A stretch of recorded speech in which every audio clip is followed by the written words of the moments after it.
আলাইকুম। আজকে নিয়ে আসি ঝটপট চিড়ার নাস্তা। যখন কোনো কিছু করে খেতে মন চায় না তখন এইভাবে খেবেন। 2 টেবিল চামচ তেল দিয়েছি, আর দিয়েছি পেঁয়াজ আর কাঁচা মরিচ। এগুলো একটু লালচে করে ভেজে নিব। যতক্ষণে আমার পেঁয়াজটা ভাজা হচ্ছে ততক্ষণে আমি এদিকে চিড়াগুলো ভালো করে ধুয়ে নিয়েছি এবং চেপে চেপে উঠিয়েছি, যেন কোনো পানি না থাকে। মুঠ করে চেপে চেপে নিতে হবে। ওখানে 2 থেকে 3 মুঠের মতো চিড়া নিয়েছি। তো আমার পেঁয়াজটা ভাজা হয়ে গেলে পেঁয়াজের মধ্যে এই চিড়াগুলোকে দিয়ে দিব। আমার পেঁয়াজ আর কাঁচামরিচটা এরকম একটু ব্রাউনিশ হয়ে গেছে। এখন আমি দিয়ে দিব সেই ধুয়ে রাখা চিড়াগুলো। দেখেন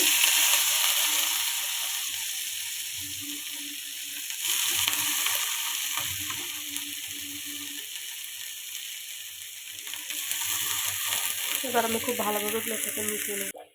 তো আমি ভালোভাবে মিশিয়ে নিতেছি। দেখেন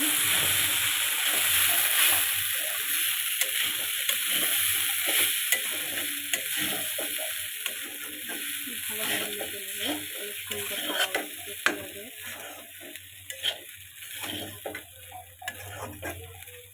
তো এর মধ্যে অ্যাড করে দিব লবণ। লবণটা দিয়ে আমি খুব ভালোভাবে নেড়ে নিচ্ছি। লবণ মিশানো হয়ে গেলে দিয়ে দিচ্ছি 2 চামচ পরিমাণ চিনি।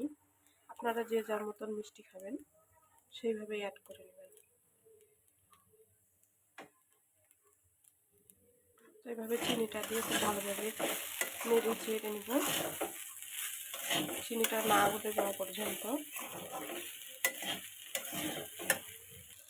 এটা আমার চিড়ার বিরিয়ানি তৈরি হয়ে গেছে, মানে চিড়ার নাস্তা ঝটপট এভাবেই তৈরি করে নিয়েছি আমি। দেখুন, তো আমার চিনিটা মেল্ট হওয়ার পর আমি একটু চেক করে নিয়েছি আমার মিষ্টি ঠিকঠাক আছে কিনা। আপনারা এইভাবে লবণ চিনিটা একটু চেক করে নেবেন।